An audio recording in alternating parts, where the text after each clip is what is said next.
I take this role as a privilege and an honor to lead Governor State University. And the journey has been long. It has been long, it has been difficult, and it has been incredibly rewarding. Thank you for joining Teaching and Leading with Dr. Amy and Dr. Joy. This episode is part of a special Black History project. This project is designed to amplify Black voices and provide crucial perspectives on experiences of Black people, which are often overlooked and misrepresented. By offering authentic experiences, reflections, and successes, this project promotes an accurate portrayal of history and society. Today, we're going to hear from Dr. Cheryl Green. President Green, you are the 6th president of Governor State University. During your leadership, you have overcome some significant challenges. Your presidency coincided with unprecedented global and national events, including the pandemic and the murder of George Floyd. Despite these challenges as a new president, you remained steadfast in providing exceptional and accessible education. Dr. Green, you are responsible for adding much value to Governor State University, creating the first Black Hall of Fame, the first Office of Diversity, Equity, and Inclusion, the first Social Justice Initiative, the Center for Community Media, and 2 additional colleges, the College of Graduate Studies and the Honors College. All programs have received new or renewal national accreditations. Due to time constraints, Dr. Amy highlighted a tiny part of your credentials and accomplishments. I want to say something about your character. You exhibit all the qualities of what Thomas Griffith identifies as the 5 character traits of great leaders. You have proven to have unquestionable character, real humility, ferocious resolve, crystal clear communication, and unwavering accountability. Thank you, Dr. Green, for being a role model and a mentor to me as you are to so many others. Dr. Green, we are honored to include you in this inaugural Governor State University Black History Calendar for 2025. Can you please share with our listeners what is the best career advice you've received, and what is your favorite piece of advice to give? Okay. Well, let me just start by saying that my career spans 37 years in higher ed. And over that time, there have been many challenges that I've had to navigate as a higher ed administrator, as an African American, and as an African American female.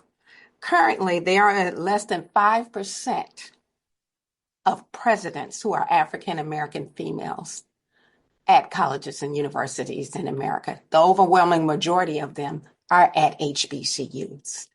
And so I take this role as a privilege and an honor to lead Governor State University. And the journey has been long. It has been long, it has been difficult, and it has been incredibly rewarding. So I would say that I got 4 pieces of advice, and I'm just going to list them, and then maybe we can refer back to them. One piece of advice I got was from Dr. Carolyn Tucker, a preeminent counseling psychologist at the University of Florida.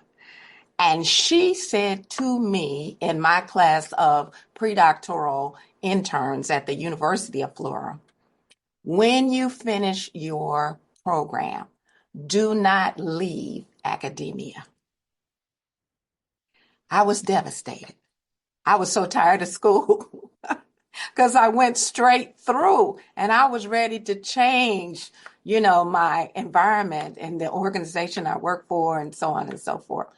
But that was one of the best pieces of advice that I could have gotten, because she said, always remain connected to a university. It will help establish your credibility, A, on campus, and B, in the community. And so we listened to her, and I never left academia. The second piece of advice I got was when you sit down and you think about your next role that you aspire to, don't just feel entitled. Don't just feel like you've served in the role longer than anybody else at the level below, but do a deep and thorough self-analysis of your preparation and your qualifications. And if there are any gaps, get busy so that you can be competitive. So that was the second piece of great advice I got. The third piece of great advice I got was, are you able to generate revenue for your organization? Because if you are not, you are expendable. And at the time, I wasn't generating revenue for my institution. And a senior member of the cabinet at the university where I was working said, I need you to go learn how to write grants. So I took $5,000 out of my own pocket and paid for a grant writing course at Northwestern University. And it was one of the best decisions that I've ever made because I know how to write multi-million-dollar grants. And I'm able to generate revenue for the organization that I work for. As long as you can generate revenue, you're not as expendable as other people are. And in these fiscal realities that we're facing in higher ed, that becomes a premium skill set to have. So the last piece of advice I got was, don't just stay in your own domain. Don't just stay in your own profession. Don't just work within your educational degree background. When you are at a university, serve and participate on projects, initiatives, and committees outside of your area of expertise. It will do two things. It will increase your visibility on campus so that other people know how great you are. And number two, it will broaden and deepen your depth of knowledge about the higher ed landscape. So those are pieces of advice that I would give to anybody. Those are pieces of advice that I live by to this day. And I know that they resulted in tremendous change and advancement in my own career. Thank you, Dr. Green, for sharing your advice with us. I see you living that. Yes, and I accept that advice too. I have received your words today, Mm-hmm. and I'm so glad you were with us to highlight your voice for the Black History Calendar. Thank you. Thank you. Thank you very much. Thank you for having me, and I wish you much success with the rest of the project. It is important. Thank you for listening to Teaching and Leading with Dr. Amy and Dr. Joy.